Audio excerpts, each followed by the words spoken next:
Hello girls. आज का जो हमारा टॉपिक है वो है जीव का स्वतः जनन का सिद्धांत। ये भाग है माइक्रोबायोलॉजी के इतिहास का दूसरा भाग हम कहेंगे। फर्स्ट वीडियो में हमने जो इससे पहले वीडियो था उसमें हमने प्राचीन काल का जो इतिहास है वो पढ़ा था। आज हम सूक्ष्म जीव विज्ञान के इतिहास का दूसरा भाग पढ़ेंगे, जिसमें कि दूसरे वैज्ञानिक हैं और जो प्राचीन काल में थे उससे अलग वैज्ञानिक, उन्होंने और माइक्रोबायोलॉजी को और ज़्यादा उन्होंने आगे वो लेकर गए हैं और ज़्यादा आविष्कार हुए हैं। औषधि के क्षेत्र में इसी काल में जो आविष्कार हुए थे वो इसी काल में हुए थे, और भी बहुत सारे जो आविष्कार हैं इससे संबंधित सूक्ष्म जीव विज्ञान से वो भी इस काल में हुए हैं, इसलिए इस काल को बहुत ही महत्वपूर्ण काल कहा जाता है। इसमें निडम जैसे वैज्ञानिक हुए हैं जिन्होंने बहुत ज़्यादा अपना योगदान सूक्ष्म जीव विज्ञान को दिया है। तो सबसे ज़्यादा अरस्तु और निडम हैं जिन्होंने अपना योगदान इसमें दिया है।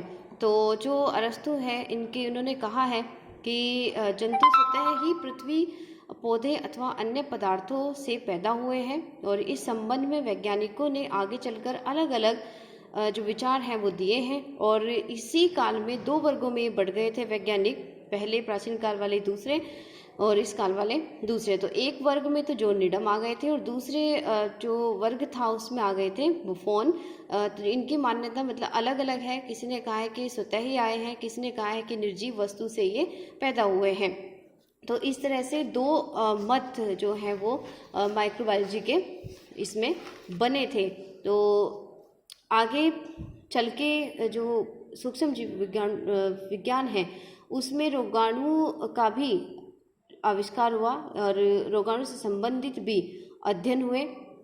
इसमें इटालियन भौतिक शास्त्री हैं, उन्होंने जो भौतिक शास्त्री थे उन्होंने कहा था कि इनकी धारणा थी कि जो सूक्ष्म जीवाणु है वो मक्खी के लार्वा मांस की गर्मी एवं हवा मिलने से उत्पन्न होते हैं, और इनके अनुसार कीड़ों की वह अवस्था जो सड़े हुए मांस पर पाई जाती है मक्खियों की जीवन चक्र की एक अवस्था होती है।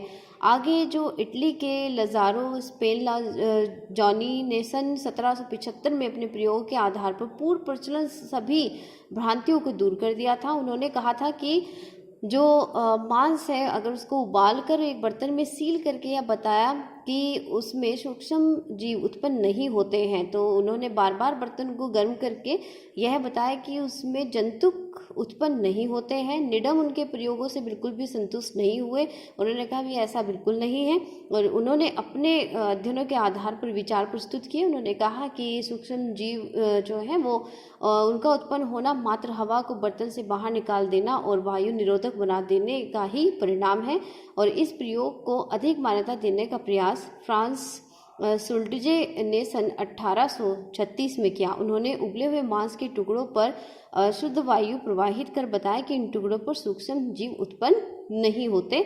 वायु को सूक्ष्म जीवों से रहित करने के लिए उसे सल्फ्यूरिक अम्ल तथा पोटेशियम हाइड्रोक्साइड के घोल से प्रवाहित किया गया।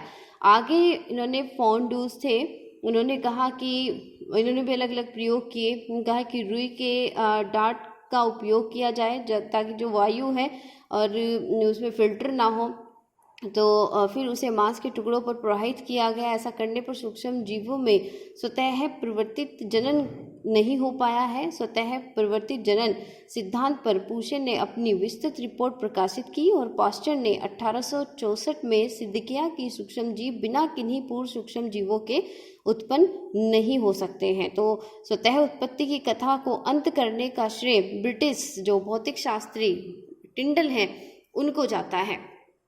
ठीक है, और उन्होंने यह सिद्ध किया कि जीवाणु धूल के कणों द्वारा संवहित होते हैं तथा जीवाणु के स्पोर को क्रमवार तापन से नष्ट किया जा सकता है। यानी कि अगर इन्होंने बताया कि अगर जीवाणु को नष्ट करना है तो हाई टेम्परेचर का प्रयोग करके इन्हें खत्म किया जा सकता है। तो इसी विधि को टिंडल के नाम से ही जाना जाता है, जिसे हम टिंडलाइजेशन कहते हैं। तो टिंडलाइजेशन आप इसमें लिख लीजिएगा, इसमें नहीं है।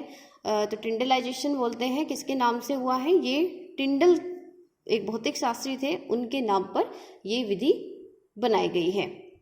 राइट, तो ये था जो प्राचीन काल के बाद का इतिहास, जिसे कहते हैं कि इसमें अधिकतर ने जो वैज्ञानिक थे उन्होंने कहा है कि स्वतः जनन होता है जीवाणुओं का।